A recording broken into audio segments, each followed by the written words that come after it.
Now here we have two another questions on based on series. ये दोनों question बच्चों एक बहुत ही इंपॉर्टेंट कंसेप्ट, जैसे कि नॉर्मली हम लोग वीएन मेथड कहते हैं, उस पर बेस्ड है। एक्चुअली मेथड अलग है बट जो कंसेप्ट है वो हम लोग ऑलरेडी पहले भी डिस्कस कर चुके हैं। वो कंसेप्ट ये है, इफ़ यू कैन लाइक री right your general term as a difference of two consecutive terms, then you can evaluate any series, means any series, be it a series of trigonometric functions, be it a series of inverse trigonometric function, be it a simple algebraic series like these two questions here.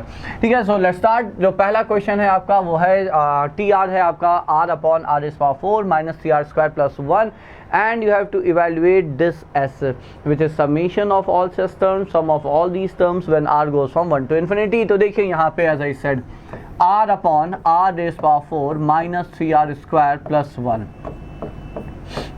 Now as I said, can we rewrite this term, this general term here as a difference of two terms? तो ये है सबसे important aspect series का। कोई भी अच्छा question, कोई भी miscellaneous टाइप का क्वेश्चन जो आपका मेथड ऑफ डिफरेंस से नहीं हो रहा है, जो सिंपल नॉर्मली एजीपी नहीं है, जो सबमिशन के रूल्स जहाँ पे अप्लाई नहीं हो पा रहे, फॉर्मूले नहीं अप्लाई हो पा रहे, वो कैसे होगा? वो ऐसे ही होगा। ये आप दिमाग में बिल्कुल बैठा लीजिए बच्चों, ठीक है? ऐसे ही होगा, मतलब the way we are going to break it into two different terms as a difference of two terms. Now you have need to think like several many things. मतलब ऐसा नहीं कि एक दो पॉइंट आपने सोच लिया और उसके बाद आपको लगे कि हर तरह की सीरीज को हम इस तरह से ब्रेक कर पाएंगे, बिल्कुल नहीं है. Just may be a day और 2 days back I discuss the question on limits. जो 12th क्लास के टॉपिक्स के क्वेश्चन हम लोग अपलोड कर रहे हैं, उसमें लिमिट्स का एक क्वेश्चन हमने अपलोड किया. उसमें वो क्वेश्चन बेसिकली लिमिट का नहीं, वो सीरीज का ही क्वेश्चन था. उसको भी हम लोगों ने इसी तरह से सॉल्व किया है बच्चों, ठीक है? तो ये बहुत ही इंपॉर्टेंट कंसेप्ट है. whenever you come across a very good question based on series, सबसे पहले आपके दिमाग में ये मेथड आना चाहिए कि क्या हम एक उस सीरीज के जनरल टर्म को दो कॉन्जिक्यूटिव टर्म के डिफरेंस में लिख पाएंगे या नहीं लिख पाएंगे. Now here how can we do it? तो देखिए डिनोमिनेटर को ध्यान से देखिए. डिनोमिनेटर आपको लिख सकते हैं -2r square plus 1 minus R square. Okay, you have R in the numerator, ठीक है? No what next? तो अब आपको दिख रहा है ये परफेक्ट स्क्वायर है, तो ये हो जाएगा आपका आर स्क्वायर माइनस 1 का whole square minus R square, and this is R. So now you can write it as R square A square minus B square. Now what is it? तो A minus B, तो ये हो जाएगा R square plus R minus 1, A plus B and A minus B, R square minus R minus 1. इन दोनों का difference क्या ये r हमें मिल रहा है? तो ऑफ कोर्स मिल रहा है.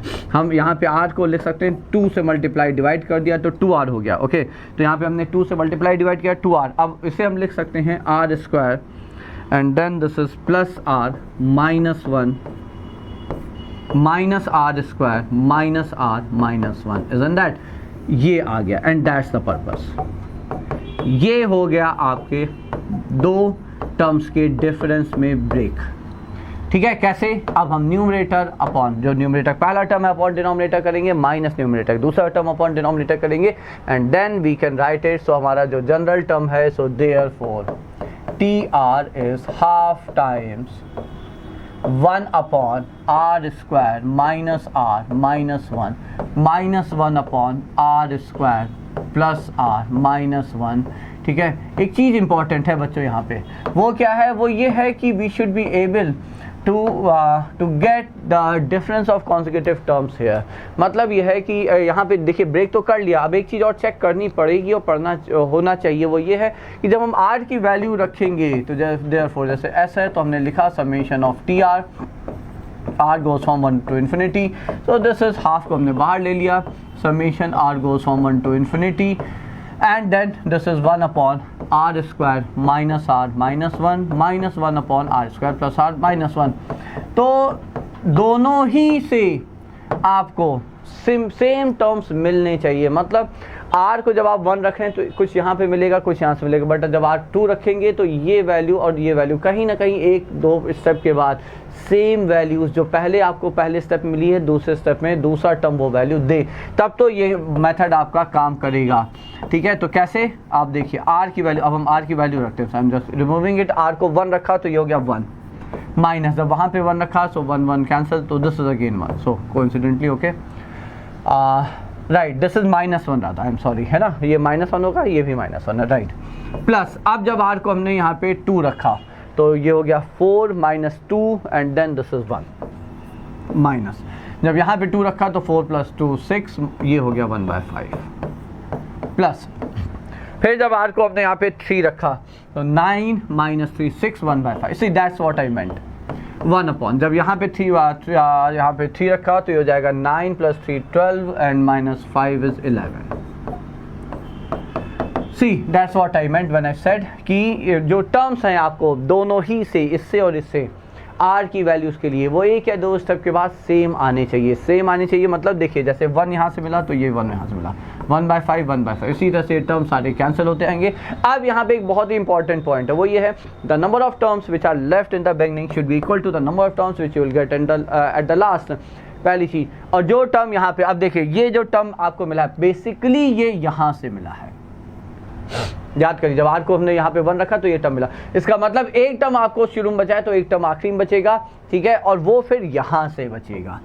खैर एनीवेज r चूंकि इन्फिनिटी जा रहा है तो 1/∞ is going to be infinity, so that's not any issue here. So answer is actually आपका यहाँ पे फिर answer is -½ so that shouldn't be the case. Just a minute, 1/r/r⁴, just a minute, ये cancel हुआ, r आपका शुरू हुआ है 1 से, ओके, कहीं कोई गड़बड़ तो नहीं है, because what are we getting here is that's not expected actually, negative value आ रहा है, निगेटिव वैल्यू क्या आएगी, आई डोंट थिंक सो, आप एक बार चेक कर लीजिएगा, because what are we left here is with negative value, okay, right, r को 1 रखा, ये -1 ही है, ठीक है, तो एक बार आप चेक कर लीजिएगा। So just a minute, so that's what I am getting here, ठीक है, कोई गलती नहीं नजर आ रही है, हो सकता है क्योंकि r⁴ -3r² + 1 है ना, ऊपर r है तो हो सकता है वो कहीं ना कहीं जाके निगेटिव हो रहा हो या कहीं कोई कैलकुलेशन हो, बट दैट्स द मैथड, ठीक है, मैथड इंपॉर्टेंट है, आई बिलीव आप लोग मैथड समझ रहे होंगे।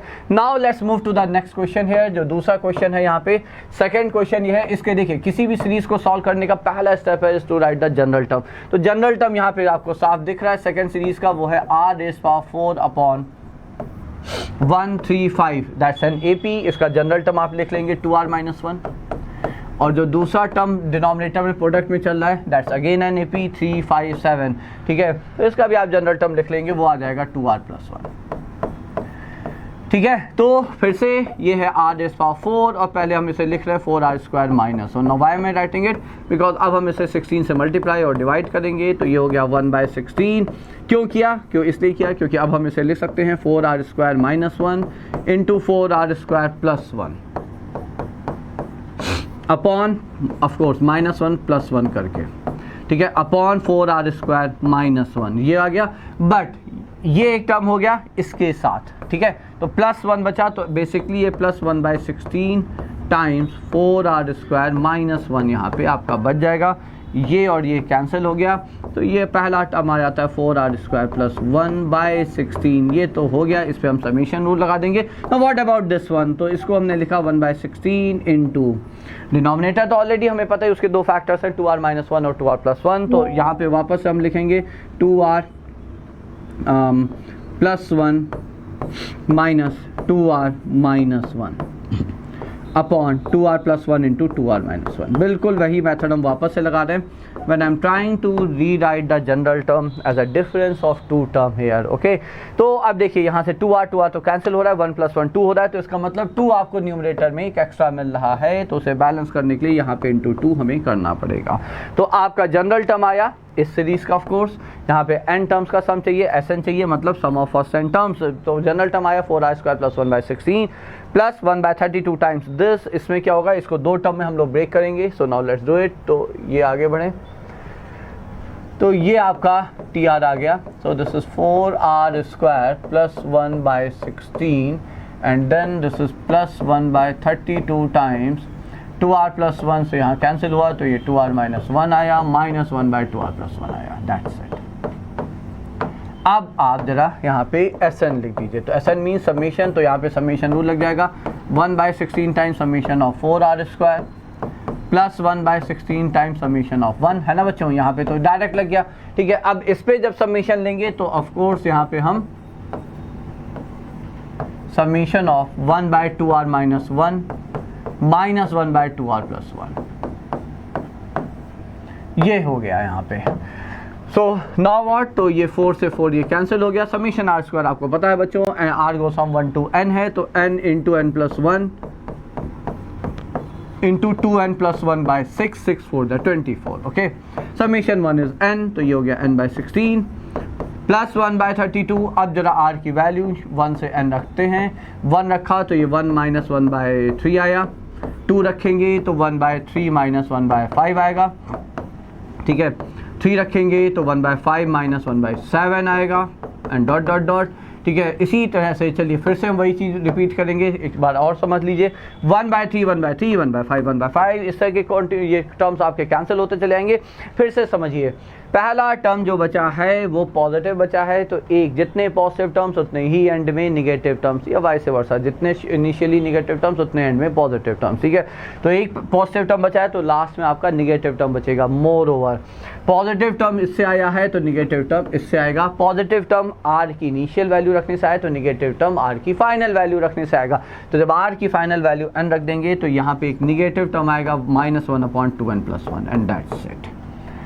Okay, so that's your answer. So n into n plus 1 into 2n plus 1 by 24 n by 16 plus 1 by 32 minus 1 by 32 times 2n plus 1, and that's the answer according to me here.